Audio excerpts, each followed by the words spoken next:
tierra para adentro, de barrancos y de montañas y de buscar conejos y eso, ¿no? Cazar conejos y esas cosas. Bueno, a mí me gusta la pesca y quiero decirte que a mí quien me enseñó a pescar fue mi padre. Y lo hizo muy bien.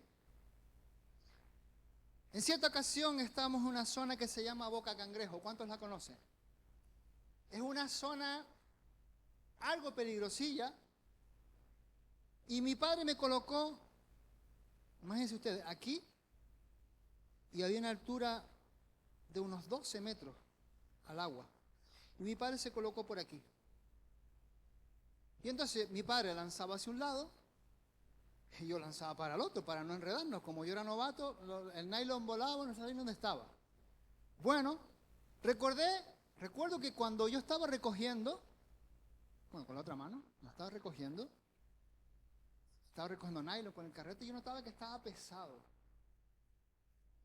Y como que me costaba y la caña se doblaba así. Y digo, es que ya me enredé el primer lance que hago en mi vida y ya estoy enredado en una piedra. Y sigue recogiendo, me costaba, hasta que un amigo de mi padre que estaba colocado debajo de mí, en un peñasco que se bajaba por aquí y se colocaba abajo, a unos 4 metros, me dijo, muchacho, termina de recoger que la vas a perder. Y mi padre me dice, recoge. Y yo empecé, y me pesaba, me costaba. Y la caña sí, digo, pues si tengo aquí tengo 4 kilos de musgo por lo menos. Yu. Cuando me di cuenta de que tenía una viejita en un anzuelo, que es un pescado, no es una vieja, no es una anciana, un pescadito muy preciado, muy apreciado aquí en Canarias y que es bastante caro. Y bueno, cuando recogí todo el nylon me di cuenta que tenía esa viejita y me dio vergüenza por el hecho de que no sabía ni de que tenía una captura en la caña, sino que la vieja estaba ahí sufriendo, colgada en el aire y no terminaba de subirla. No me di cuenta de que tenía una captura, un pescadito. Y mi padre se dio cuenta. Y me dijo, bueno, mira, no es muy grande. Digo, no, ya lo veo.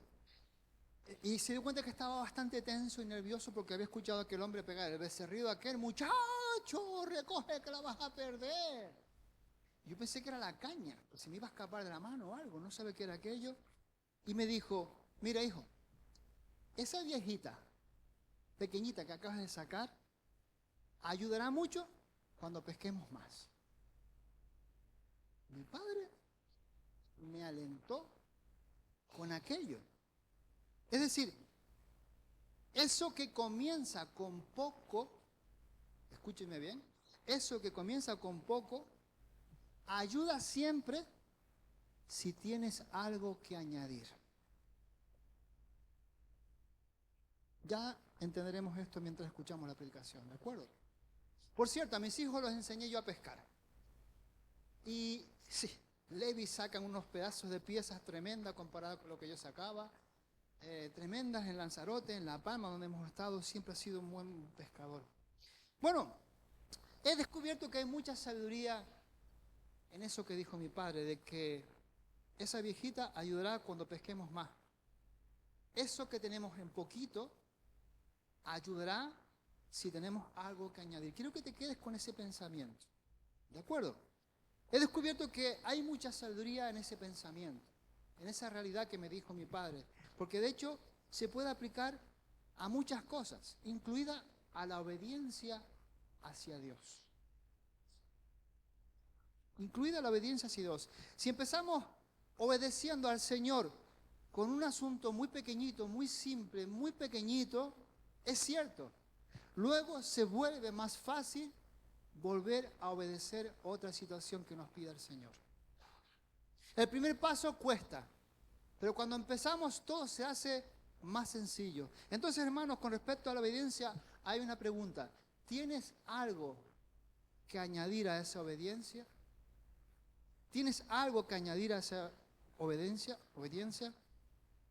Si eres como la mayoría de los creyentes, la mayoría de los cristianos, Seguro que en alguna ocasión has luchado hasta con la misma propia voluntad del Señor. Seguro que te has enfrentado a eso que el Señor te está poniendo delante. Seguro que te has enfrentado al parecer del Señor para tu vida. Tal vez te hayas preguntado, ¿cómo puedo saber si eso es la voluntad de Dios para mi vida? Y dudas. ¿A Él le importa realmente esto que me está rompiendo la cabeza? ¿Él sabe cómo tengo la cabeza? No me dice nada, o me dice lo que no quiero escuchar. Y te vuelves loco, loca. ¿Por qué me está diciendo que no en toda situación? ¿Por qué? Yo sé que hay mucha confusión sobre este tema. Mucha. Queremos que la voluntad de Dios sea razonable, según nuestro entendimiento, que sea deseable, según nuestro anhelo. Queremos que sea lógica y a la vez queremos que sea clara. Ese es uno de los deseos más profundos que tiene mi esposa, que la voluntad de Dios sea clara, que sea puesta en luces de neón, que podamos decir por aquí, por allá, esto sí, esto no. Pero no siempre es así. No siempre es así. Siempre hay un pero en la vida espiritual. ¿Y saben por qué? Porque la verdad es que los caminos del Señor están más allá de nuestra capacidad de entendimiento. Y la misma Escritura nos advierte. Allí podemos leer en Isaías 55, 8 y 9 lo siguiente. Porque mis pensamientos, dice el Señor, no son vuestros pensamientos, ni vuestros caminos mis caminos, dijo Jehová. Como son más altos los cielos que la tierra, así son mis caminos más altos que vuestros caminos y mis pensamientos más que vuestros pensamientos. Es decir, no siempre podremos comprender lo que Él está haciendo en el mundo y en nuestras propias vidas. Pero quiero asegurarte algo hoy. Podemos confiar en el que nos está sosteniendo, en el que nos lleva en sus propias manos. Podemos confiar tanto en las cosas pequeñas como en las cosas grandes y que sus planes nos llevan a cumplir su gran propósito y que siempre son de bien para nosotros, aunque no lo entendamos. Aunque no lo entendamos. Yo creo que juntos vayamos a dar un vistazo a un evento en la vida de Pedro. No sé por qué, pero regresé un poco a mi querido Evangelio de Lucas, perdónenme. Esta situación comenzó con una ligera cuestión de obediencia, pero condujo a un punto de inflexión en la vida y en el futuro de Pedro. ¿Qué es un punto de inflexión? ¿A qué se refiere, pastor, con eso? Son esos instantes, esos momentos o situaciones que suceden de forma absolutamente inesperada, que nos descolocan, por así decirlo, y a consecuencia de ello nuestra vida cambia y nada vuelve a ser como antes. Hay un punto de inflexión cuando nos convertimos. Cambió todo. Mejor dicho, sigue cambiando todo. Todo sigue siendo novedad de vida. Nuestros pensamientos ya no están adaptados a lo que el Señor quiere. Ahora hay que adaptarnos al pensamiento nuevo, que al ser nuevas criaturas, tenemos que readaptar todo. Pero mira lo que dice Lucas 5, del 1 al 11. Aconteció que estando Jesús junto al lago de Genesaret, el gentío se agolpaba sobre él para oír la palabra de Dios, y vio dos barcas que estaban cerca de la orilla del lago, y los pescadores, habiendo descendido de ellas, lavaban sus redes. Y entrando en una de aquellas barcas, la cual era de Simón, le rogó que la apartase de tierra un poco, y sentándose enseñaba desde la barca a la multitud. Cuando terminó de hablar, dijo a Simón: boga mar adentro y echad vuestras redes para pescar. Respondiendo Simón, le dijo: Maestro, toda la noche hemos estado trabajando y nada hemos pescado, mas en tu palabra echaré la red. Y habiéndolo hecho, encerraron gran cantidad de peces y su red se rompía. Entonces hicieron señas a los compañeros que estaban en la otra barca para que viniesen a ayudarles, y vinieron y llenaron ambas barcas de tal manera que se hundían. Viendo esto, Simón Pedro cayó de rodillas ante Jesús diciendo: apártate de mí, Señor, porque soy hombre pecador. Porque por la pesca que habían hecho, el temor se había apoderado de él y de todos los que estaban con él, y asimismo de Jacobo y Juan, hijos de Zebedeo, que eran compañeros de Simón. Pero Jesús dijo a Simón: no temas, desde ahora serás pescador de hombres. Y cuando trajeron a la tierra las barcas, dejándolo todo, le siguieron. Dice la palabra del Señor. ¿Saben, querida iglesia? A veces la voluntad de Dios puede parecernos hasta inconveniente. Como que, ¿a cuenta de qué? ¿Por qué? ¿Es esta la mejor manera? Y nos enfrentamos al Altísimo con nuestras dudas, con nuestras preguntas, con nuestra humanidad. ¿Es esto la voluntad de Dios para mi vida? Por lo que nos enseñan los evangelios, sabemos que Pedro era un pescador de oficio.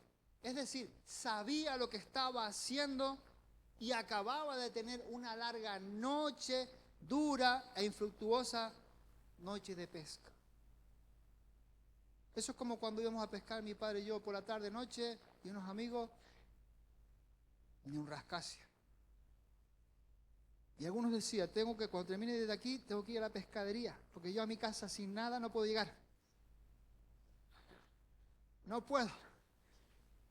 No puedo llegar a nada así para mi esposa. A veces, hermanos, vienen momentos en los que llega un cansancio porque no se ve el fruto de nuestra vida en el trabajo, en la familia, en el ministerio. Y parece como que volvemos con las manos vacías.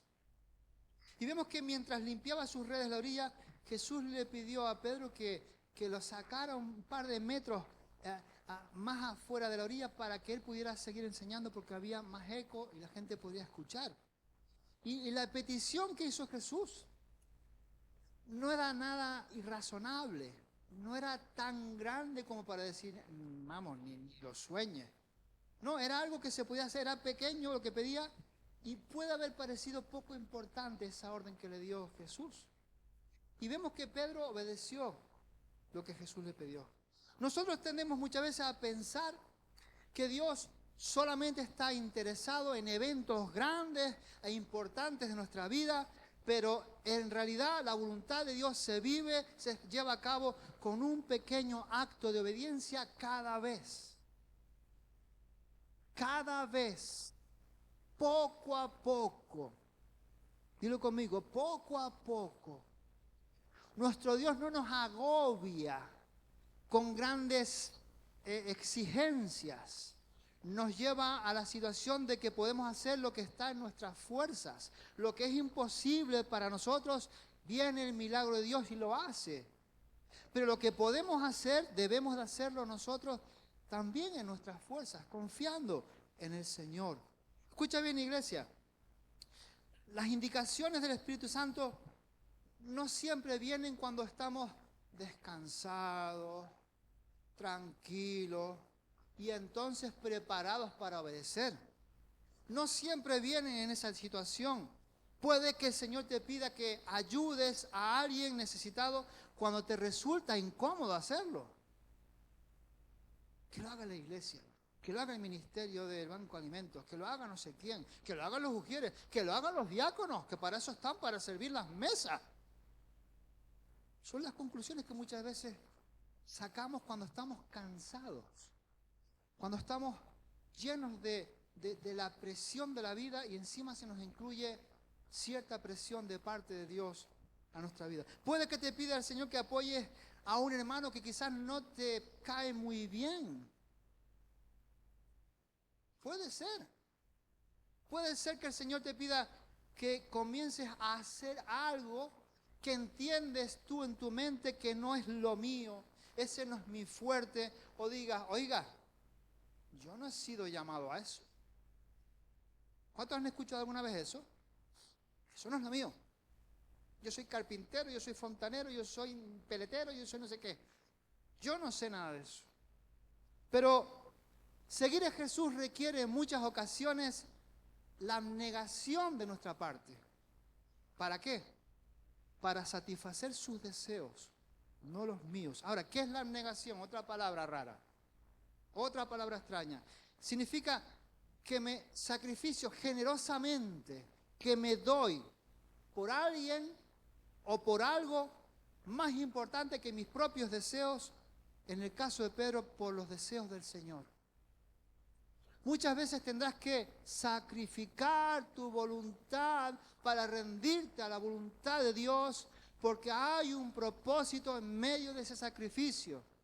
Quizás hay salvación para alguien, quizás hay una persona que va a ser restaurada en la fe, quizás va a haber una sanidad, quizás va a haber un milagro y necesita que el Señor te haga entender que tú tienes que dar un paso más, que tienes que ir un paso más, que tienes que tener una carga más para que ese propósito se cumpla y tú luego puedas dar testimonio que a pesar de la carga de la vida, a pesar de todos los problemas, viviendo en la fe, consigo hacer grandes cosas en el nombre del Señor.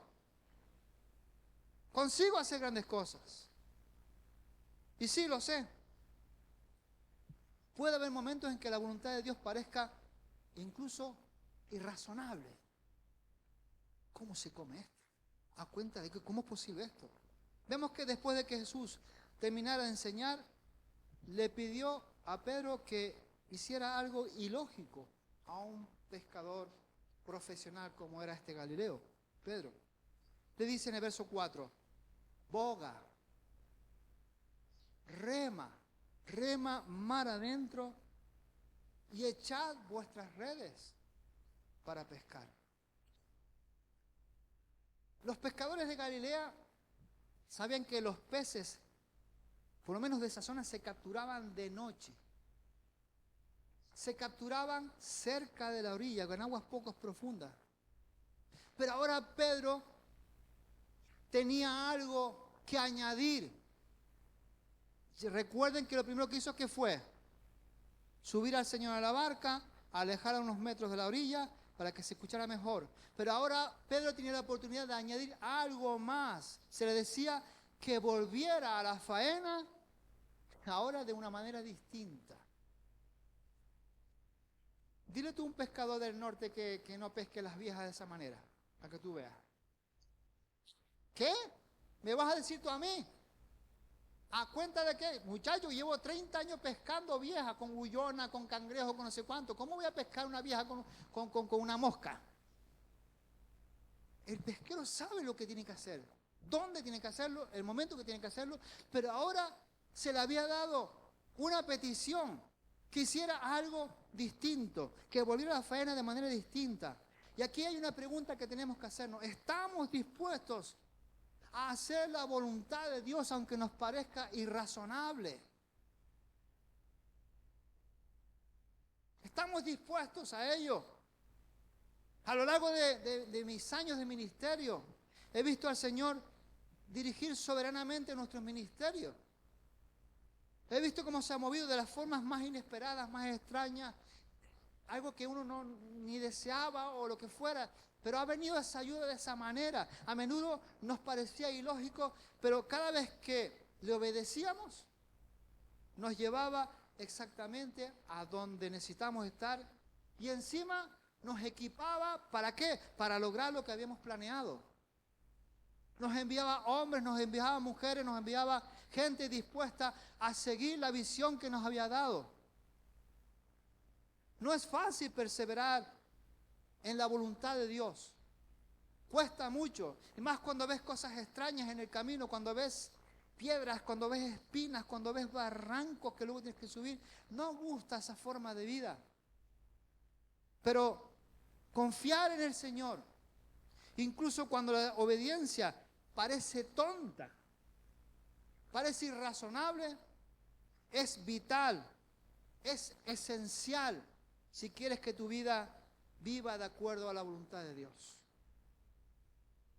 A veces el Señor te va a pedir cosas que tú ni piensas, ni te imaginas. que van mucho más allá de lo que tú deseas, anhelas o entiendes. Y tú tienes que estar ahí con tus oídos, tu mente espiritual abiertas para escuchar la voz del Espíritu Santo, porque va a transformar tus métodos, va a transformar tus pasos, va a transformar tu comodidad para que andes en los pasos del Señor, en la forma del Señor y en el tiempo del Señor. Y ahí veremos los milagros de parte de Dios. Y ahí habremos añadido algo más a nuestra vida espiritual. Con esto quiero decirte que el sentido común muchas veces es inadecuado en comparación con la profunda omnisciencia y la sabiduría de un Dios todopoderoso. Pastor, ¿qué es omnisciencia? Que conoce toda la realidad, desde que antes que empezara y que terminara y en medio. Nuestro Dios sabe todo, desde el principio hasta el final, todo lo que ocurre en nuestra vida, y Él desarrolla lo que es mejor para nosotros y para su propósito. Recuerda que Dios va a mantener su propósito, te guste o no te guste, contigo o sin ti, va a mantener su propósito. ¿De acuerdo? Entonces su voluntad se desarrolla para que demos más gloria a Él, para que su propósito se cumpla y para que nosotros crezcamos también en la fe. Ahora, si sales con fe, la perspectiva, el punto de vista que tenemos del Señor aumentará como hizo con Pedro.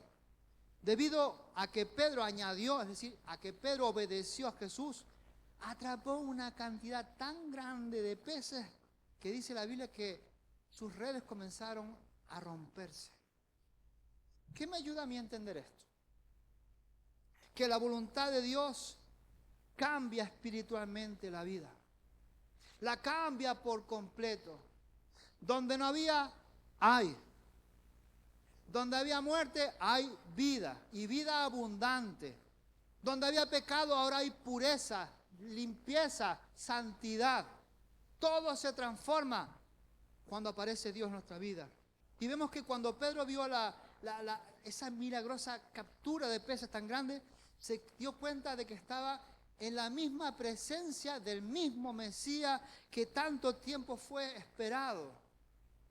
Todas las generaciones anteriores habían esperado ver ese momento, y Pedro se dio cuenta de que estaba el Mesías allí mismo y sintió que culpa de su pecado. Y abriendo su corazón, allí en el verso 8 leemos lo siguiente: viendo esto, Simón Pedro, ¿qué hizo? Cayó de rodillas ante Jesús, diciendo: apártate de mí, Señor, porque soy hombre pecador. Apártate. Aquí vemos algo interesante. Y es que el arrepentimiento es un requisito previo para ser utilizado por Dios. Pastor, pero no ha habido casos. Bueno, Dios es soberano. Pero lo normal es que haya arrepentimiento para que Dios comience a usarte. Nunca podemos caminar en su voluntad mientras estemos caminando en medio del orgullo. 3 títulos académicos. 62 años en el ministerio. Hombre de hombres. Peinado especial. ¿Quién como yo? Mientras caminemos con orgullo, el Señor no va a abrir la puerta de un ministerio próspero. Mientras caminemos con autosuficiencia, no me hace falta. Yo ya eso lo aprendí. Yo ya tuve un profesor que me enseñó eso hace muchos años. ¿Cuántas veces he caído yo en eso? En pensar que los profesores del seminario eran como lo último de lo último. Y me olvidaba a veces de que el Espíritu Santo sigue trabajando y trabajando y trabajando a su manera, rompiendo los esquemas de denominaciones, rompiendo los esquemas de pensamientos creados como credos y llegando a llevar a su pueblo a niveles superiores cuando entienden que el Espíritu Santo sigue en medio nuestro, siendo el Rey de nuestra vida, siendo aquel que nos lleva a esos lugares de bendición, siendo aquel que nos prospera, siendo aquel que nos ayuda en el ministerio, a tener un ministerio poderoso para darle gloria y honra a nuestro Señor. Y vemos, hermanos, que no podemos vivir tampoco autojustificándonos. No, es que mi padre me crió así. No, es que yo soy así, a mí no me vas a cambiar. Te guste o no te guste, yo soy así. Pero yo creo que eso es mentira. Porque si Dios ha hecho nueva creación, significa que eso que decimos queda anulado, queda aislado, queda borrado, porque ahora hay una nueva forma de ver las cosas, las formas del cielo. Ya no me vuelvas a decir, hermano y hermana, yo soy así. Porque significará que no estás andando en los pasos del Señor. Dios te dio una mente nueva, un nuevo cuerpo, una nueva vida, una nueva esperanza, para que andes en medio de esa esperanza y de esa gloria. Vemos, hermanos, que Jesús no le dio a Pedro todos aquellos peces para que pudiera convertirse en un pescador más exitoso y abriera una franquicia en Candelaria y otra en Tejina y otra en Adeje. No le dio tantos peces para que abriera una franquicia. No le dio ese éxito para nada de eso, sino para que viera la grandeza de aquel que lo llamaba para convertirse ahora en un pescador de hombres, dejando todo para seguirle, como nos dice el verso 10. Dejando todo para seguirle. Yo quiero decirte que este momento no estaba en el planning de Pedro, ni de su hermano, ni de nadie. Este momento fue orquestado, preparado por Dios. ¿Para qué? Para llevar a Pedro al papel que Dios había planeado para él, es decir, convertirse en uno de los apóstoles que sentaría las bases para la iglesia. Y todo comenzó con algo chiquitito. ¿Recuerdan? Oye, Pedro, ¿puedo subir a tu barca y me sacas afuera unos metros? Sí. Añadió algo más. Pedro, vamos a pescar.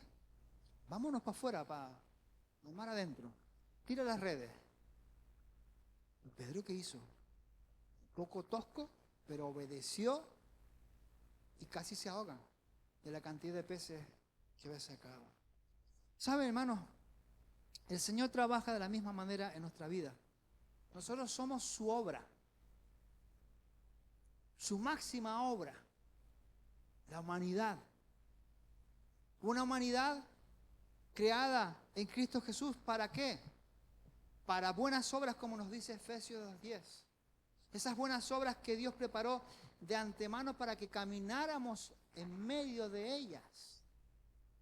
Para que nos olvidáramos de nuestras obras del pasado, que quizás no les conozco lo suficiente, pero a lo mejor ustedes fueron ladrones, malandros, ustedes quizás fueron, no sé, gente de mal ver, de mal gusto, no lo sé.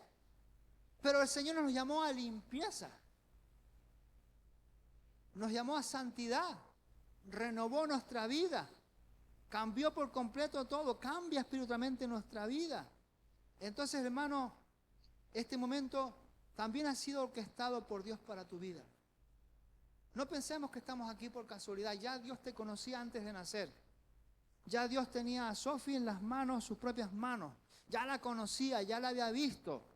Y ahora sus padres están contentos porque también la ve. Y nosotros también tenemos sobrina nueva.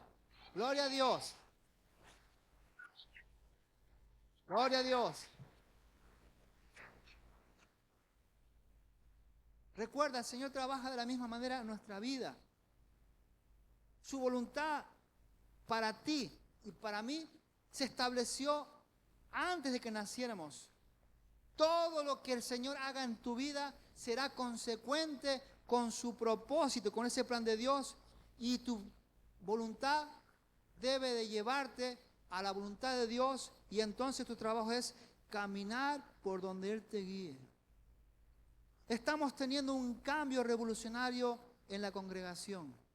Estamos viendo que la iglesia crece. Estamos viendo que la fe está aumentando.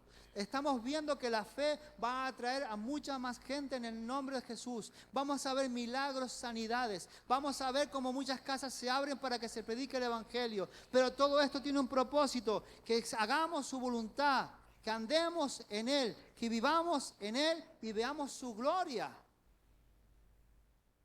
Entonces, a medida que vayas llenando, que vayas agregando al cubito de la pesca mayores actos de obediencia a esos que fueron pequeños en un principio, ¿qué hará? Que ganemos un amor más profundo por nuestro Padre Celestial, que se preocupa tanto por ti y tanto por mí. ¿Cuántos saben que Dios se preocupa por ustedes? Él sabe cada lágrima que estás vertiendo en tu vida. Sabe cada momento de dificultad. Sabe cada momento en el cual tú has estado sintiendo solo, sola. Pero Dios quiere decirte hoy que Él ha estado contigo siempre. Siempre, siempre en tu vida. Entonces, hermanos, ocurrirá algo. Algo, no me permiten la palabra. Iba a decir algo, pero no lo voy a decir. Ocurrirá algo muy importante. Y es que comenzaremos a esperar con muchas ansias el siguiente paso en el camino que Dios ponga delante de nosotros. Y ocurrirá algo que no le huiremos, sino que andaremos en medio de ese camino, alegres, danzando, porque sabemos que Dios va adelante, tumbando cerrojos, tumbando montañas, abriendo camino para que su iglesia pase de forma victoriosa por todo lugar. Ese es nuestro Dios que nos ama con amor eterno. Entonces recordemos, la voluntad de Dios va mucho más allá de nuestros planes, de nuestras expectativas como hombres y como mujeres. Y seguirlo será una de las más grandes bendiciones de pertenecerle a Él. Tu vida se sentirá honrada al saber que estás siguiendo, honrando, obedeciendo, amando al Rey de Reyes. O aquel que es en un futuro será tu esposo, nuestro esposo. ¿Qué podemos aprender entonces de la vida de Pedro? ¿Qué podemos aprender de la vida de Pedro? Y yo creo que hay algunas lecciones con respecto a lo que obró primeramente el Señor Jesús. En primer lugar, Jesús vence al miedo. ¿Cuántos lo saben? Jesús vence al miedo. Ya sea que Pedro saliera de una barca para caminar en medio de un mar agitado, o que tuviera que cruzar el umbral de una puerta de un gentil por primera vez. Había miedo, había pavor. Pero vemos que Pedro encontró valor al seguir a Jesús. ¿Por qué? Porque según nos dice 1 de Juan 4:18, en el amor no hay temor. ¿Están conmigo? En el amor no hay temor, sino que el perfecto amor, que para mí personalmente viene de Jesús, echa fuera todo tipo de temor. Gloria a Dios. En segundo lugar, vimos que Jesús vence al miedo, pero Jesús también perdona la infidelidad. La perdona. Después de haberse Pedro jactado de su fidelidad, yo te seguiré donde quieras, Señor. A todo lugar te seguiré, Señor. Yo nunca te negaré, Señor. Yo nunca haré eso, Señor. Tú sabes que yo soy un hombre tosco, rudo, pero yo te amo con amor profundo, con amor eterno. Usted puede imaginarse a Pedro hablando de la forma del amor que tenía hacia el Señor Jesús. Pero vemos que Pedro inmediatamente negó fervientemente al Señor. ¿Cuántas veces? 3 veces. Pero vemos que Jesús amorosamente restauró a Pedro al servicio. No lo dejó abandonado, sino que lo restauró. Pedro fue un fracasado anteriormente, pero con Jesús el fracaso no es el fin. Dilo conmigo, con Jesús el fracaso no es el fin. Mira lo que dice 2 Timoteo 2:13. Si fuéramos infieles, Él permanece fiel. Él no puede negarse a sí mismo. Bueno, hemos visto que Jesús vence al miedo, que perdona la infidelidad, pero también Jesús pacientemente enseña. Nos enseña cada día. Una y otra vez Pedro necesitaba corrección. Una y otra vez. Y el Señor se la daba con mucha paciencia, con firmeza y con amor. Ahora, quiero decirte algo con esto. El Maestro, nuestro Señor Jesús, está buscando siempre alumnos, discípulos, que estén dispuestos a aprender. A que nunca digan, yo ya eso lo sabía, yo ya pasé por ahí, ¿a mí qué me vas a decir? Yo ya comí eso ya. Yo llevo 37 años con el Señor, a mí ya no hay un aleluya que me saquen, ya yo todo eso lo tengo claro. ¿Cuántos han escuchado gente así? Yo los he escuchado. Gente que ya está como, que llegó a su culmen y que no hay manera de romper ese techo en su vida y se quedan aislados viviendo de las viejas glorias continuamente. Yo recuerdo cantábamos el himno Firmes y Adelante. Yo recuerdo cuando la hermanita venía con las bolsitas de caramelos para los niños y viven y vive y revive y vuelve a vivir y viven y vive lo mismo continuamente. La hermana Sandita, la hermana no sé quién, la hermana no sé cuánto, aquella mujer que íbamos a evangelizar hace 35 años cuando estábamos perseguidos, que la Guardia Civil nos perseguía, y siguen y siguen con la misma, y no van de novedad en novedad de vida, sino van de glorias antiguas, quedan como oxidados en la fe, no avanzan, no ven que sigue Dios haciendo cosas grandes delante de ellos. No quieren hacerse partícipes de esa voluntad de Dios para que ellos sean también partícipes de hacer el reino de Dios aún más grande. Yo ya lo hice, que hagan otros, que vengan otros. No, hermano anciano, hermano joven, hermano mediano, hermano adulto, tú eres partícipe del reino de Dios y Dios quiere contar contigo, conmigo. Quiere que seamos parte de su ejército, que seamos parte de ese grupo de hombres y mujeres que levantando estandartes le estemos presentando el Evangelio de Dios para que nuestros barrios cambien. Para que nuestros barrios cambien, hermanos. Entonces, el Maestro busca estudiantes dispuestos a aprender. Ahora, el Salmo 32:8 dice, para que no nos quedemos aislados con esto, te haré entender y te enseñaré el camino en que debes andar. ¿Cuántos están buscando enseñanza? Busquemos en el Señor. Participemos, hermanos, de los discipulados de la iglesia. Participemos de lo que la iglesia ofrece. Pero aprendamos, no cedamos al deseo de decir, yo ya eso lo sé. No lo hagas. Te pedirán muchas cosas. Bueno, el Señor vence al miedo, perdona la infidelidad, pacientemente enseña, pero también Jesús nos ve como Él quiere que seamos. Él ya nos ve como esos campeones y esas campeonas. La primera vez que se encontraron, Jesús llamó a Simón Pedro. Aquel hombre rudo, áspero e imprudente era a los ojos de Jesús una roca firme y fiel. ¿Cuántas veces por nuestro mal cálculo humano desechamos por lo que ven nuestros ojos a una persona y le decimos, mi niño, vete a acostarte? No le damos valor a esa persona porque nuestros ojos carnales solo ven lo carnal. Pero Jesús veía en ese hombre algo muy importante. Veía a alguien que iba a ser apóstol, un enviado para predicar, sentar las bases de una iglesia gloriosa de la cual somos tú y yo parte hoy en día. Hoy en día. Jesús vio más allá. Cuando veas a un hombre o una mujer entrar por esa puerta, Señor, ¿qué vas a hacer con ese hombre, con esa mujer?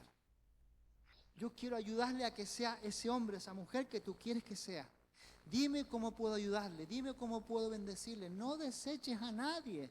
Dile a tu hermano, no deseches a nadie. A nadie. No desechemos a nadie. Y hay una razón para ello. Porque cuando entramos con nuestras miserias, con nuestras basuras, y cuando nos convertimos en la fe, Filipenses 1:6 dice que el que comenzó en nosotros la buena obra, la va a perfeccionar hasta el día de Jesucristo. Va a seguir tratando con nosotros, con aquella cosa fea que éramos, con los bandidos que éramos. Va a seguir tratando con nosotros, porque nosotros no debemos de dejar de mejorar, sino querer ser más como Jesús, más y más como el Señor Jesús. Entonces, Él va a seguir trabajando en nosotros. Bueno, vamos a dar a recapitular. Jesús vence al miedo, perdona la infidelidad, enseña pacientemente. Jesús nos ve como Él quiere que seamos, pero también hay algo que tenemos que aprender, y es que Jesús usa héroes insólitos, es decir, gente extraña, inusual, gente sorprendente para su obra. Usa ese tipo de personas. Nos guste o no nos guste, el Señor lo hace. Pedro era un pescador de Galilea, lo saben, pero Jesús le llamó a ser un pescador de hombres. Y debido a que Pedro estuvo dispuesto a dejar todo lo que tenía para seguir a Jesús, Dios lo usó de muchísimas formas. De muchísimas formas. Mientras Pedro predicaba, la gente se asombraba de esa audacia que tenía tan grande de predicar, porque aquel hombre era un pescador, es decir, un hombre sin letras, un hombre del vulgo, del pueblo, un Galileo. ¿Qué vamos a esperar de un Galileo? ¿Qué vamos a esperar? Pero entonces se dieron cuenta de algo importante. Se dieron cuenta de que había estado con Jesús. Eso nos lo dice Hechos 4:13 y regresamos otra vez a Hechos. Hechos 4:13 decía que la gente se había dado cuenta de que Pedro, el rudo, el Galileo, el cabezón, ahora lo estaban viendo de otra manera y se dieron cuenta ¿por qué? Porque había estado con Jesús. Porque había estado con Jesús. Y esta es una realidad muy importante para nosotros. Estar con Jesús hace toda la diferencia. Absolutamente toda la diferencia. Saben, como discípulos del Señor, sabemos que la gente debe de ir directamente a Jesús. Tenemos que impulsarles a que vayan a Jesús, pero muchas veces no lo hacen. Y el único Jesús que verán será el Jesús que brilla en tu vida.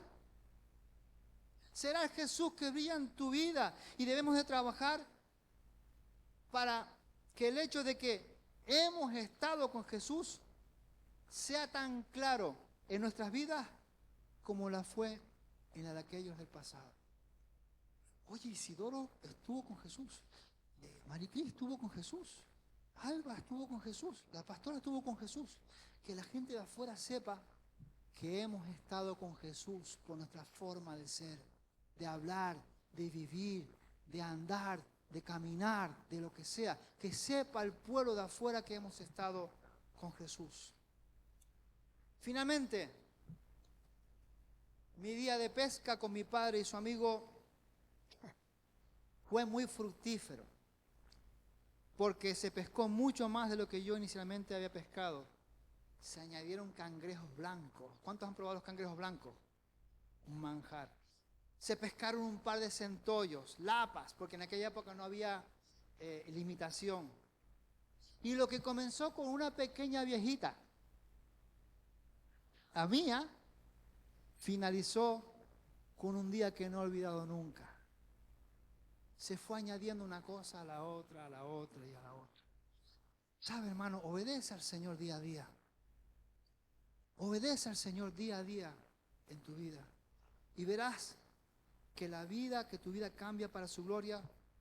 Y al final podremos escuchar una voz que sabremos de quién es y que nos dirá, según Mateo 25:23, buen siervo y, dilo conmigo, buen siervo y fiel.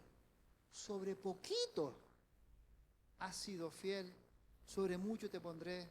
Ahora entra en el gozo de tu Señor. Que el Señor añada bendición a su palabra, hermanos. Pero si Pedro cambió, nosotros podemos cambiar. Di conmigo, si Pedro cambió, nosotros también podemos cambiar para la gloria de Dios. Pedro fue capaz de hacer cosas enormes. Fue capaz de transformar su propia vida y de ver cosas gloriosas. Pedro le habló al pueblo romano, Pedro le tuvo que hablar al pueblo gentil. Todo cambió. Yo quiero que tú me digas una cosa. Yo sé que Dios cuenta conmigo, dilo conmigo. Y yo me pongo en sus manos. Porque aunque no tengo las fuerzas, Él me las dará. Y veré grandes cosas que vendrán de Él. Y yo seré parte de su triunfo. Porque me ha usado a través de su gracia. Nos ponemos en pie, hermanos.